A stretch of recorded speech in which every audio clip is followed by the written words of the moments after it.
አንቺን እኮ ነው እንዴት ነው ሰው ቤት ዘው ብለሽ የምትገቢው?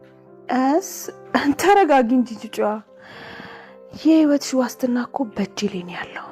እሱ እንኳን ታሪክ ሊሆን አባትሽን ይቅራት ይሁን ሁሌም አባት እንዲኖረኝ እመኝ ነበር። ይኸው ዛሬ እኮ ፊት ለፊትሽ ተንበርክኮ ይቅርታሽን የጠየቀሽ እኮ ነው። ይቅርታ ማለት ቀድሞ የሰሩትን ስህተት አለመድገም እንደሆነ አሮጊቷ ነግረኛለች። የኔም ደም እኮ ኦ ኔጌቲቭ ነው። ምን? አዎ የምርሽ ነው? ከመቼው ይሄን ነገር አወቀች አትበሉኝና ሁሉንም ነገር አውቄያለሁ። እሱን ማወቅሽ ምንም ችግር የለውም አልኩሽ እኮ። እውነቴን ነው። እኔ ግን ፈጣሪ በነፃ የሰጠኝን ነገር ለኤሚ በነፃ አልሰጣት ፈቃደኛ ነኝ። እኔ ይሄን ነገር በፍጹም አላምነው። ክለብ ከክለብ ስትዞር ነው የምታነጋው ብለው ነገሩ።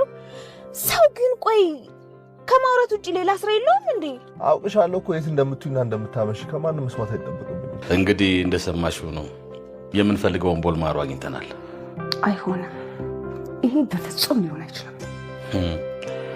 ቅድም የሰጠውሽን ገንዘብ ብትከብይ ይሻልሽ ነበር። በራስ መንገድ ከብሽሽ ተመኖር ትችል ነበር። ተው እንደዛ አትበል። ይልቅ ያለ ጥፋቷ የታሰረችውን እናትህን ነው ነፃ ያወጣሃት። አምራን የሰማቸውን ማመን አቃታት። በራሷ ላይ ጉዳት አደረሰች።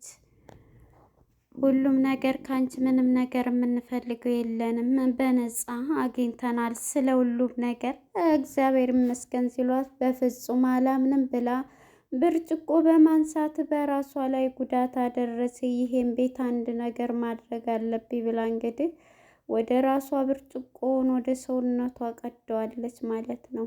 በጣም ይገርማል። ወይዘሮ ፋንቱ እና የኤም የደም አይነት ተመሳሳይ ሆኖ ተገኘ። በዚህም ውጤት የሰሙት ቤተሰቦቿ በጣም በደስታ ተዋጡ። ሰላም ጤና ይስጥልን ውድና የተከበራችሁ የቻናል ቤተሰቦች እንኳን ወደ ቻናል በሰላም መጣችሁ። ኑሐሚን ክፍል 92 ተለቀቀ። ወደ ክፍል 91 ስንመለስ ወይዘሮ ፈንቱ ወደ ሳሎን ስትመጣ ያየችውን ማመን አቃታት። ምክንያቱም አቶ ለይኩንንና ወይዘሮ ዝኑን ከዛሬ 30 ዓመት በኋላ እነሱ ቤት ሰራተኛ ነውና የሰራችበትና ናሆም እናት ሆና የኖረችበት ቤት ነው። በዚህም የተነሳ እነሱን ስታይ ነው ያስታወሰችው። ለ30 ዓመት እኔ እንደዛው ነኝ ሰራተኛ፣ እነሱ ግን እነዚህ ቤት መጣሁኝ ተመልሼ ጉር ነው በማለት ነበረ ጭንቅላቷን ገና ስታይ ወደኋላ ወደቀችው ራሷን ስታ። ከዛም ተነስታ እንግዲህ አልጋዋ ክላሷ መታ አልጋዋ ላይ እያለቀሰ ትገኛለች። ኑሐሚንም ግራ በመጋባት መታ ስትጠይቃን ነበረ። እንዴ አመመሽ ጎዳሽ እያለ ነበር። ነገሩ በጣም እየተቀየረባት ስለነበር አይ ደህና ነኝ አሁን ለቆኛል ደህና ነኝ እኮ ምን ነበረ እያለች ነበረ። እናም አሁን ደህና ነኝ እያለች እሷ ግን በውስጧ ሁሉንም ይዛለች። የበፊት ያቅሻል ወይ ብትላትም ኑሐሚን አይ እንደዚህ አያርገኝም ያው በድንጋጤ ሊሆን ይችላል ምናምን ብላ ነገሮችን መቀየስ ትችላለች። እንግዲህ ፋንቱ የሚሆነውን ሁሉ ትነግራታለች። አሁን በቃ ሁሉንም ነገር ይች ልጅ በጣም አሳዝናኛለች። ስለዚህ ሁሉንም ነገር ጊዜውን ትንሳኤል መሄድና ምርመራውን ማድረግ አለብኝ እያለች ነበረ። በዚህም ኑሐሚን መጀመሪያ አንቺ ጤንነት ይቀርማል፣ ምክንያቱም ለጤናሽ ቢሆን እያለቻት ነበር። አይ በሌላው እንኳን ጤና ደህና ነው ምንም አልሆንም፣ አንድ ጊዜ ብቻ የሆነ እንትን ብሎኝ የራስ ህመም አለብኝ መኪና እንትን ያለ እያለች ነበር። እንግዲህ ወደ ኋላ ፓርት ስናስታውስ ብዙ ነገር ለዶክተሩም ስትናገር ነበርና እነ አቶ ለይኩን ቤት ሆና ያኔ በምትሮጥ ጊዜ መኪና ገጭቷት ነበረና ያን እያስታወሰችም ስታለቅስ ለዶክተሩም ስታወራ ነበር ማለት ነው። እናም ቀጥታ ይሄን የሰሙት ወይዘሮ ዝኑና አቶ ለይኩን በደስታ ተውጧል። መጀመሪያ እንግዲህ ሊፈርምላት አቶ ለይኩንም ወደ አምራን ጋር ሄዷል ማለት ነው። አምራን ጋር በመሄድ እንግዲህ የንብረታቸውም ነገር እድሜውን ሁሉ የጨረሰበት ነው አቶ ለይኩን ማለት ነው። እንግዲህ ከወጣትነቱ ጀምሮ አክሲዮን ብቻ ነበር ያለው፣ ቤቱም ቢሆን የእህቶቹ ነበርና በዚህ ንብረት ደግሞ ኤም በፍጹም እሞታለሁ እንጂ አልታከምም ብላ እሷን በግብ ግብ ትገኛለች። እሷን ለማሳመን ብለው 20% አድርጋለች ቀንሳለች እና ግዴታ ቤት ሕክምናው ትገቢያለሽ ብለው እሷን አሳምነዋታል ማለት ነው። ኤምም እውነት ይሄ ነገር አልመሰለኝም፣ አምራን ማለት እኮ ከገንዘብ የተሰራች ናት፣ ስለዚህ አልቀነሰችም፣ እውነቱን ንገሩኝ እያለች እንግዲህ ኤምም በጣም ከቤተሰቦቿ እየተንሰበሰበ ትገኛለች። እንግዲህ ወደ መጨረሻው እንትን ስንል ወይዘሮ ፈንቱ አሁን ውሰዱኝና ሁሉንም ነገር ይደረግ እያለ ነበረ። ቀጥታ እንግዲህ ኑሃሜ ለናሆም እየነገረችው ነበር። መጀመሪያ ምርመራውን ታደርግና ይሄ ደስታ በሆነ ኑሃሜ እኮ ትልቅ ደስታ ነው እያለ ኑሃሜንና አምራን በደስታ ተውጠዋል። እንግዲህ ምርመራዋን ታደርግና ከዛ በኋላ አሁን ደግሞ ቀድመን ለአምራን አንነግርም እያሉ ነበር። ይህንን እንግዲህ ያልሰሙትን አቶ ለይኩንና ወይዘሮ ዝኑ በጥያቄ ስለሆኑ በቃ እንፈርምና ልጃችን ስታከም የልጃችን ሕይወት እንትን እያለ ነው እያለ አቶ ለይኩንም ልጁን ውጭ ይዞ ለመሄድ ግዴታ ሊፈርም እያሰበ ነው። ለእዛች ለኑሃሚን ማለት አምራንም እንግዲህ ወደ ኋላ ፓርት ስታስቡት ኤርሚ ራሱ ተቀይሮ ብዙ ነገር ሆኖ መኪናውን ሁሉ ፈርሞላት ሊሰጣት ለኤም ሲሰጥ የእሱንም ንብረት መጨረሻ ግን የዛን ሁሉ ቤት ንብረት እንትን ብለሽ አሁን እንትን እምልሽ መሰለሽ ብሎ መኪናውንም ቀምቷት ነበረ።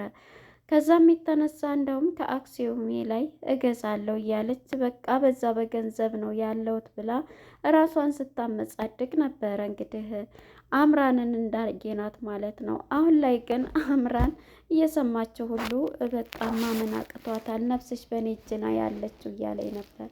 እናም እንግዲህ ወይዘሮ ፈንቱ ወደ ወይዘሮ ዝኑ ጋር በመሄድ ከኤም ጋር ነበረች እና አሁን እንግዲህ ይዛችሁኝ ሄዱና ሁሉንም ነገር እናደርግ እያለች ነበር። እንዴ የት እያለች ነበረ። ወይዘሮ ዝኑም እንዴ ዴሜ እኮ ከእሷ ጋር ይቅርታ አድርጉልኝና ስታወሩ ሰምቻለሁ። እኔ ወሬ ለመስማት ፈልጌ ሳይሆን ያው በቃ ልጅቷ ስላሳዘነችኝ በዛ የተነሳ ደግሞ ሁሉንም ንብረት እወስዳለሁኝ ያለችው ልጅ ስሰማ በጣም እንትን ብሏል። ስለዚህ የኔ ደም ስለሆነ ውሰዱኝና ምርመራው የኔ ደም ይሰጣት እያሉ ነበረ ፈንቱ ማለት ነው።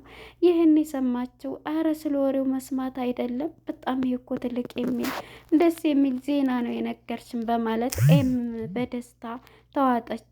የዚህ ጊዜ ሁላቸውም እሺ በማለት በደስታ ሲዋጡ ነበር።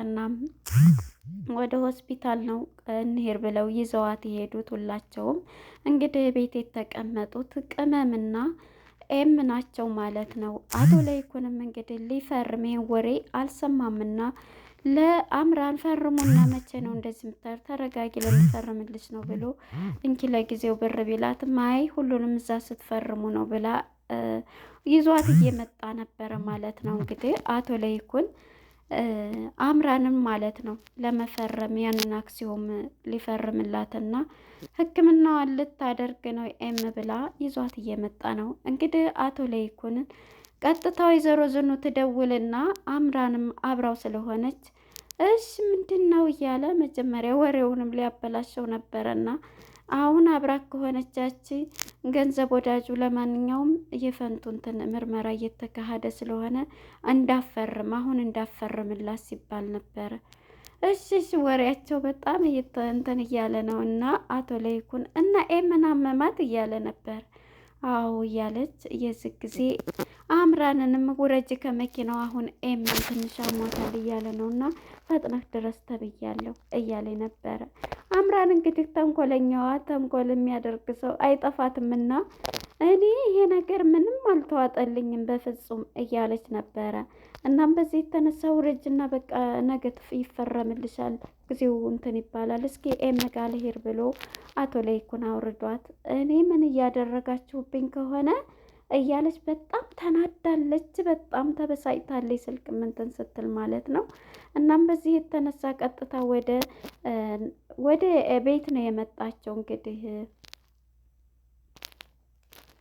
አምራን ማለት ነው። አምራን ተጠራጥራለች እና እቤት እጄ ሁሉንም ነገር ለምን አላይም ምን ያመጣሉ ብላ ነበረ ቀጥታ የሄደችው። ቀጥታ ስትሄድ ግን ኤም እና ኮኪ ናቸው ቤት ያሉት። ወደ ሆስፒታሉ ስንሄድ እንግዲህ ሆስፒታሉ ላይ ምርመራ የተደረገላት ወይዘሮ ፈንቱ ጥያቄ እየተጠየቀች ነበርና ስላለፈው ህይወት ታሪኳም አንዳንድ በለቅሶ የታጀበ ስላለፈ ታሪኳ እየነገረችው ነበር። ዶክተሯ ስላለፈው ነገር ሳይሆን አሁን በቃ ስለሚሰማሽ ህመምና ስላልዛ ሲላት አይ በፊት ጊዜ ህመሜ መኪና ገይቶኝ ነበርና በወጣትነቴ ጊዜ ከዛሬ ስንት ዓመት በዛ የተነሳ ትንሽ ጭንቅላቴን ያመኛል እንጂ በዚህ ደህና ነኝ፣ ሌላ ሙሉ ጤንነቴ እያለች ነበረ። እሺ በቃ በማለት ውጤቱ ትንሽ ጠብቀን እንነግርሻለን በማለት ነበረ እበር ሁሉም ቁጭ ብለው እየጠበቁ የነበሩት የደሙን አይነት ማለት ነው።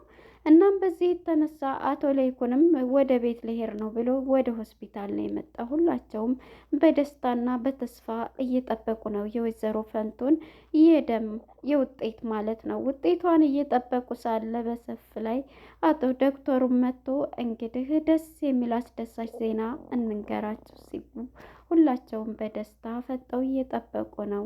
ደስ የሚለው ነገር ደሟ ንጹህ ነው። ስለዚህ ከኤም ጋር ያለው ውጤት ተመሳሳይና በጥሩ ደረጃ የሚገኝ ነው በማለት ሁሉም በደስታ ይስቃሉ። የዚህ ጊዜም ከዛ ይከንት ምንድን ነበረ እሷ ዶክተር ብቻ ተወው ብዙ ነገር አምራን ማለት የቤታችን አንደኛ ጥላት ነበረች። ነገር ግን አሁን ላይ በዚህ እግዚአብሔር ተመስሎ ይሄው የፈንቱ የደም አይነት ከኤም ጋር ተመሳስሏል ማለት ነው። የዚህ ጊዜ እንግዲህ አቶ ለይኩን ለወሬ የቸኮለው ምክንያቱም እየደወለች ምንድን ነው እያለች ለአቶ ለይኩን እየደወለች ነበረ ነው አምራን ማለት ነው። የት ነው ምንድን ነው በማለት ስትናገር ጊዜ እሱም እንግዲህ በይ እንግዲህ የሰጠሁሽን ብር ተቀብለሽ ጧት እንኪ ያልኩሽን ብትቀበይ ይሻልሽ ነበረ፣ በይ አሁን አታስፈልጊም ሲላት በፍጹም ይሄንማ አላምንም፣ ፍጹም አላምንም እያለች በጣም ስሜታዊና ንዴታዋን መቆጣጠር ያቅታታል አምራን ማለት ነው። የዚህ ጊዜ ታማ ሄዳለች አለኝ ድሮም እያለች ቀጥታ ወደ ቤት ሄዳ ይሄን ሲደወልላት እንግዲህ የሰማቸው ቤቱና ነውና ኖ ማነች ኤም እንግዲህ ምን ልትሰሪ ነው የመጣሽ እያለች ማየቷ በጣም እንትን ብላለች ማለት ነው። ተይ እንጂ ተረጋጊ ቆንጆ፣ ህይወትሽ እኮ በእኔ ላይ ነው ያለው እያለ አታስፈልጊኝም እያለቻት ነበረና እንግዲህ ከፊቷ ብርጭቆ አግኝታለች። ቀጥታ አቶ ለይኩን ሲያወራ በቃ አታስፈልጊም፣ ሁሉንም ነገር እኛ አግኝተናል፣ አስደሳች ዜና ልንገርሽ ሲላት በፍጹም ይሄ መሆን የለበትም፣ ስንት ተስፋ ያረኩት ነገርስ ስንት ተስፋ እያለች ብርጭቆውን እንግዲህ ከነ ኤም እና ከኮኪ ላይ ልትከሰክስባቸው ዛሬ ህይወታቸውን አሳልፋለሁ በማለት ብርጭቆውን ሰብራ በእጇ ይዛ እንግዲህ በጣም እየጮሁ ነበረ። አምራን ረፊ የምታደርጊውን ወቂ እያሏት ነው። የዚህ ጊዜ እገላችኋለሁ ብላ እንግዲህ አቶ ለይኩን መናገር አልነበረበትም።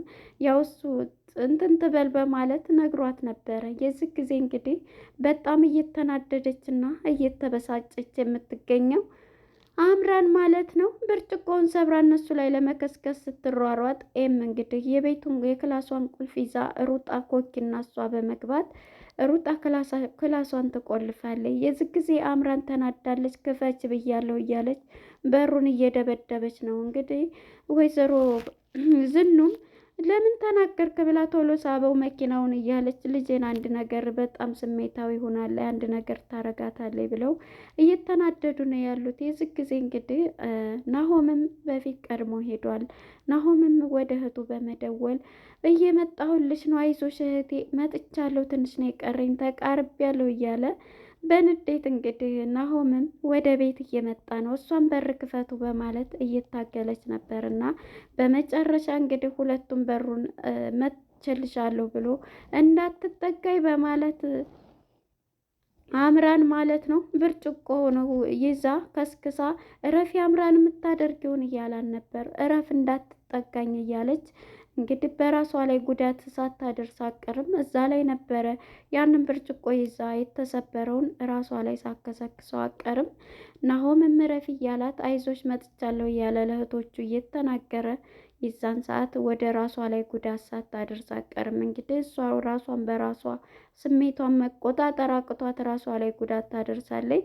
ያው ለጊዜው ህግ እንትንም ቢል መጥቶ ቢዛቸውም ራሷ ላይ ያደረሰችው ነገር ስለሆነ እዚህ ላይ ነበረ ፊልሙ የተጠናቀቀው። አምራን በመውጣቷ በጣም ደስታ ነው የተሰማን ተመልካቾች ማለት ነው። ለነበረን ቆይታ እናመሰግናለን። ባይ ባይ።